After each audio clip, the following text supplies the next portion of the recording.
अगर आप ऐसे ही करें तो एक आप कर लें फिर। मेरा नाम कोमल इसाक है। मेरा क्वेश्चन है तारिक साहब से है। इनका कहना था कि 2018 में पीटीआई कंधों पे बैठ के इक़्तिदार में आई, तो मैं इनसे सिर्फ ये पूछना चाहती हूँ कि शहबाज शरीफ 2021 से 22 से क्या करने जाते थे गाड़ी की डिक्की में बैठ के, कहाँ जाते थे, क्या होता था? मुझे बस इस बात का आंसर चाहिए। Thank you.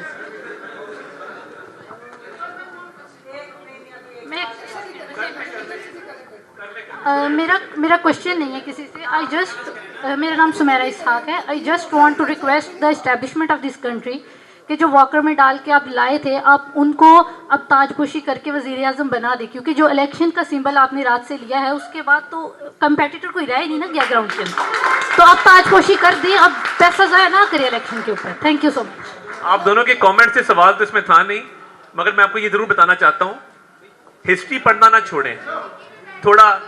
चले वो आपकी राय है ना, आपकी राय है ना, आपकी राय है।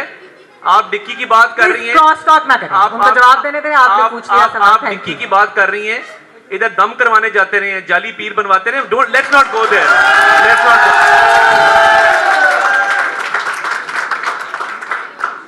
अच्छा, सबसे पहले मेरा नाम तो तलहा जफर है और मेरा आपसे सवाल है जो पीपी से आए हैं।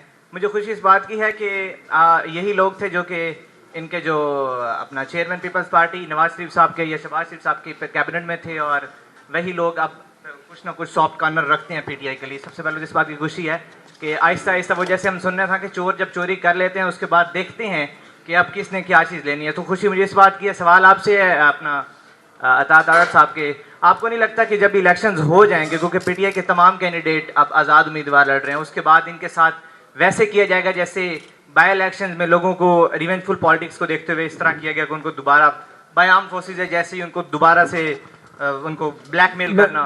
मैं पहले बात कर लूं बेटा, आपको जो ट्रेनिंग दी गई है ना, चोर कहना हर एक को, इसको इस पार्ट को अपने जेहन से निकालें। अब चोर चोर चोर, ये इमरान खान साहब ने सबसे बड़ी ज्यादती की है इस यूथ के साथ कि हर एक को ये चोर से अब शुरू करते हैं बात और चोर पे खत्म करते हैं।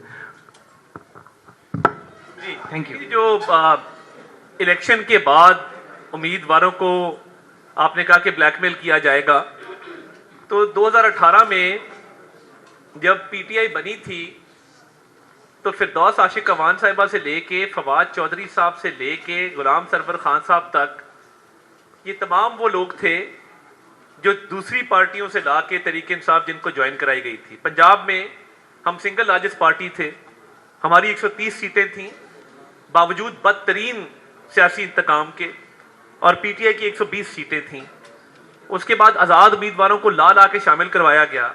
मगर एक फ़र्क आप देखेंगे, हमारे साथ जो पिछले 5 साल हुआ, लोगों के घर तबाह किए गए, लोगों के घर बुलडोज किए गए, फैक्ट्रियां गिराई गई, लोगों की बच्चियों पे पर्चे किए गए। कोई पार्टी छोड़ के भागा नहीं, कोई पार्टी छोड़ के कहीं और नहीं गया। एज अ पॉलिटिशियन चॉइस होती, मेरे पे पर्चे हैं, इक़दाम कत्ल का पर्चा है, दहशतगर्दी का पर्चा है, 16 एमपीओ का पर्चा है, सारे इमरान खान साहब के दौर में हुए हैं। चॉइस होती है ना पॉलिटिकल, कि आप जबर और जुल्म किस हद तक बर्दाश्त करते हैं, किस हद तक नहीं करते। तो ये हर पॉलिटिशियन के पास ऑप्शन है कि आपने किस प्रेशर के तहत कौन सी पार्टी ज्वाइन करी। जो खड़ा रहता है वो खड़ा रहता है। तो मेरा नहीं ख्याल कि किसी को आप ब्लैकमेल करके उसकी पार्टी उस गन पॉइंट पे चेंज करवा सकते हैं। बहुत सारे लोग हैं जो प्रिंसिपल पे खड़े हो जाते हैं, पार्टी चेंज नहीं करते। बेटा मैं 17 साल का था, मैं 17 साल का था जब अता तारड़ साहब के की पार्टी के बानी जनरल ज़ियाउल हक थे, उन्होंने मेरे पे कत्ल का केस भी डलवाया, और इन्हीं के जो चीफ मिनिस्टर थे नवाज शरीफ साहब 307 भी भुगती। तो हमने तो पार्टी चेंज नहीं की। तो अगर आपके लोग पार्टियां चेंज कर रहे हैं तो इट मीन्स उनकी कमिटमेंट में फ़र्क है। कमर आप एक सवाल करना चाहते हैं, माइक पता नहीं किधर है।